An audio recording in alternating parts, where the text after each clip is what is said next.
दोस्तों, एक दिन पहले आपके अपने चैनल द लाइव टीवी ने खबर दिखाई थी कि कैसे पहले हुती लड़ाकों ने 17 लाख हुती लड़ाकों को इजराइल भेजने का ऐलान किया। उसके थोड़ी देर बाद खबर आई कि अलक्सा की तरफ बढ़ेंगे, अलक्सा मस्जिद जो है वहां जाएंगे सारे हमास के लड़ाके। यानी दोहरा अटैक इजराइल पर होने जा रहा है। अब बौखलाएगा इजराइल तो है ही, लेकिन इसके अलावा डोनाल्ड ट्रंप कितने बुरी तरह से बौखला गए इसे समझिए। वो धमकी दे रहे हैं कि वर्ल्ड वॉर होने जा रहा है। जी हां, वर्ल्ड वॉर की धमकी देने लगे हैं। कभी मदर्स ऑफ ऑल बम्स की धमकी, कभी न्यूक्लियर पावर की धमकी, कभी धमकी देना कि वर्ल्ड वॉर होगा। ये लगातार धमकी देकर इजराइल को बचाने की कोशिश करते नजर आ रहे हैं। लेकिन क्या ये संभव है? एक तरफ खबर आई है कि डोनाल्ड ट्रंप ने वर्ल्ड वॉर की धमकी दे दी, वहीं यमन ने एक बड़ा हमला इजराइल पर किया, वो दिखाऊंगा। हमास के लड़ाकों ने कितना करारा झटका इजराइल को दिया है वो दिखाने जा रहा हूं, और दिखाऊंगा आपको कि ईरान ने एक और इतिहास रच दिया और कैसे इजराइल की आंखें फटी की फटी रह गई, और कंबोडिया और थाईलैंड के बीच क्या है वो भी आपको दिखाऊंगा। नमस्कार, मैं हूं प्रज्वल गौतम और आप देख रहे हैं the live TV. The live TV, सच सबसे आगे। शुरुआत इस खबर के साथ, President Trump delivers shocking warning about world war 3 urging and immediate settlement in Ukraine. दरअसल यूक्रेन एक बहाना है। यूक्रेन अगर बहाना नहीं है तो हम सब ने देखा कि यूक्रेन के जो राष्ट्रपति हैं ज़ेलेंस्की, उनके साथ कैसा बर्ताव इन्हीं ने अपने ही दफ्तर के अंदर किया था। हर किसी ने देखा था। इन्हें यूक्रेन की चिंता नहीं है, इस आदमी को सिर्फ अपनी साख की चिंता है। हाल ही में इन्होंने एक बयान दिया था कि पहले अमेरिका को लेकर क्या क्या सोचा जाता था, लेकिन अब अमेरिका बहुत तेज से उठ रहा है, जबकि उल्टा है। अमेरिका की सब जगह छीछा लेदर हो रही है। हर कोई परेशान चल रहा है डोनाल्ड ट्रंप की दूसरी पारी की वजह से। डोनाल्ड ट्रंप बार बार धमकियां दिया करते हैं, कभी हथियारों की तो कभी टैरिफ की, और इसी वजह से अभी आदमी इतना परेशान हो चुका है। इन्हें मालूम है कि कभी भी इन्हीं के खिलाफ, इन्हीं के देश के अंदर गृहयुद्ध छिड़ सकता है। मैं इसलिए कह रहा हूं क्योंकि अमेरिकन भी अब डोनाल्ड ट्रंप के साथ खड़े नहीं है। ऐसे में अब ये धमकी दे रहे हैं वर्ल्ड वॉर की। अलग अलग देशों में युद्ध भड़काना अमेरिका का धंधा बन गया, और उसी के दम पर ये अपने हथियार बेचते रहे। लेकिन उन हथियारों में कमी तब से आई है जब से ईरान ने इजराइल में अमेरिका के हथियारों को खिलौना बना दिया। उससे पहले रूस ने यूक्रेन में तो कर ही रखा था, पैट्रियट में जो डिफेंस सिस्टम है उसको लेकर। अब देखिए खबर एक निकल कर आई है, यमन की तरफ से हमला हुआ है। हमला क्या है देखिए, एक के बाद एक मिसाइल दागी जा रही हैं। कई मिसाइलें दागी गई हैं, हाइपरसोनिक मिसाइल है जिसने इजराइल पर अटैक किया है। एक के बाद एक तस्वीर, खबर ये देखिए, आसमान से गुजरती हुई ये मिसाइल एक एक करके जा रही हैं। इसमें खबर ये निकल कर आई, Yemen strike Israel with a hypersonic missile hitting its target precisely. बताया गया कि जो टारगेट सेट किया गया था यमन की तरफ से, उसे इजराइल में उसने पूरा पाया। हाइपरसोनिक मिसाइल का इस्तेमाल इसमें किया गया है। अब इसके बाद Yemeni arm forces carried out 4 military operation targeting sensitive and vital sites of the Israeli enemy in the occupied territories. उन्होंने बताया कि हमने 4 मिलिट्री ऑपरेशन किए, जो सेंसिटिव इलाका है इजराइल के अंदर, वहाँ ये अटैक हुआ है। बताया बिरशावा में उन्होंने फिलिस्तीन 2 हाइपरसोनिक मिसाइल का इस्तेमाल किया। बर्शिवा सभी जानते हैं, आखिरी दिनों में जब सीज फायर के लिए गिड़गिड़ा रहा था इजराइल ईरान के सामने, तो 4 घंटे तक इसी बर्शिवा में ताबड़तोड़ हमले ईरान ने किए थे, उसका नक्शा बदल दिया था। और उसके बाद जब यमन ने, उस सीज फायर के बाद जब यमन ने हमले शुरू किए थे इजराइल पर, तो इसी को अटैक करके इसी को निशाना बनाया था। इन्होंने उम्मा अल रशास इलियत इलाका है, वहाँ पर ड्रोन से हमला हुआ। अशलेगन में हुआ ड्रोन से, हदेरा में हुआ है ड्रोन से। यानी ये 4 जगह उन्होंने ज़बरदस्त चोट दी है इजराइल को, इस बात का ऐलान किया गया। अब आइए एक और महत्वपूर्ण खबर निकल कर आई।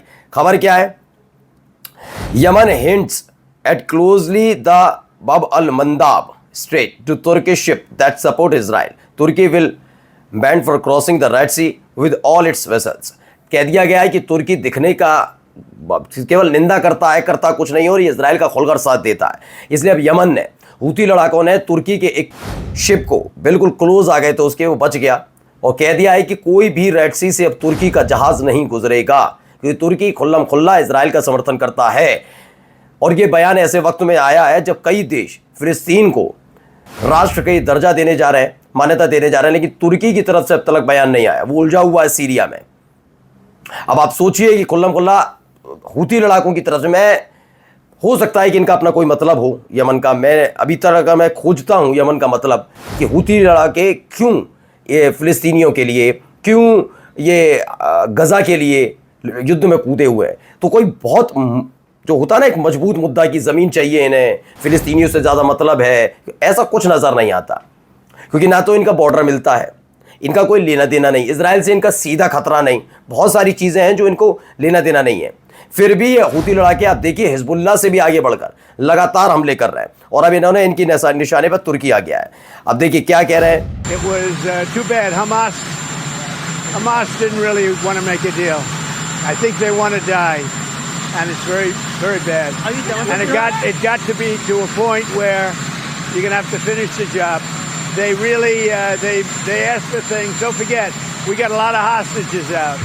So now we're down to the final hostages, and they know what happens after you get. अब ये कह रहे हैं कि ट्रंप कह रहे हैं हमास के लिए कि हमास वाकई में समझौता करना नहीं चाहता, मुझे लगता है वो मरना चाहते हैं। अब मामला इस मुकाम पर है कि हमें काम खत्म करना ही होगा, डोनाल्ड ट्रंप। अब आप सोचिए इस आदमी की सोच क्या है, ये टूटे हुए हैं। डोनाल्ड ट्रंप के हाथ से वो तमाम बागडोर छिन गई है जिसके दम पर ये Britain, France, Germany, Italy, Spain जैसे पश्चिमी देशों को डरा धमकाकर अपनी बात मनवाते थे।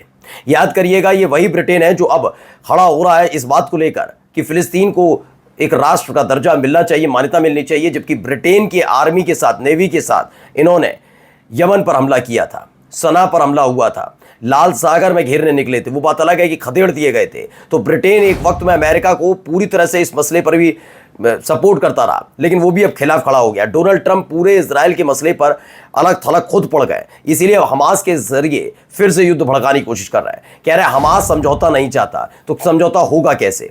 क्या हमास के नाम पर जो गजा में किया जा रहा है इजराइल की तरफ से, उस आधार पर समझौता कर लेना चाहिए? ये इनको भी समझना, ये जानते सब हैं, ये घिर गए हैं खुद।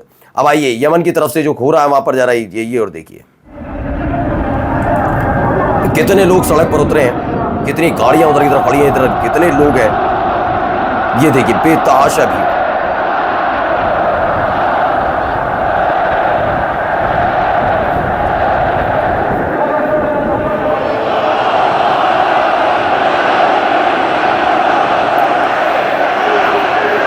ये देखिए दूसरी वीडियो,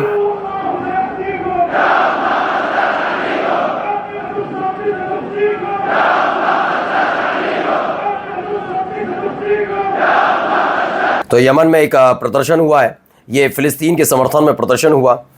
मिलियंस ऑफ मैन खड़े हुए और सॉलिडरिटी दिखाई, यानी कि समर्थन दिया फिलिस्तीन को, और अमेरिका और इजराइल के खिलाफ ये नारेबाजी वहाँ पर हुई है। अब अगली खबर देखिए, ये खबर निकल कर आई, अल कसम ब्रिगेड की तरफ से एक खबर है, पहले क्या कह रहे हैं इनको भी सुनिए।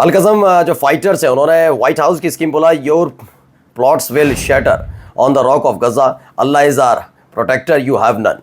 यानी कि एक तरफ डोनाल्ड ट्रंप धमकी दे रहे थे, तो दूसरी तरफ हमास की तरफ से भी जवाब दे दिया गया कि हमारा खुदा हमारा प्रोटेक्टर है, वो हमें संभाल रहा है और हम देखेंगे सबको, और हम चट्टान की तरह खड़े हैं। वहीं थाईलैंड और कंबोडिया के बीच लगातार भारी बमबारी हो रही है।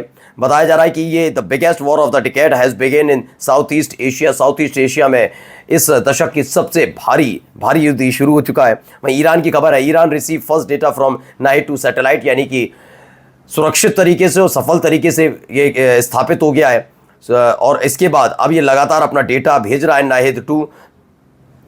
Iran is set to launch its satellite aboard a Soyuz 2 rocket tomorrow at 10:24 AM Tehran times की मतलब एक और अभी लॉन्च करने के मूड में है ईरान। वहीं इस्फान एक्सप्लोजन पर ईरान टेस्टिंग द S-400 का इन्होंने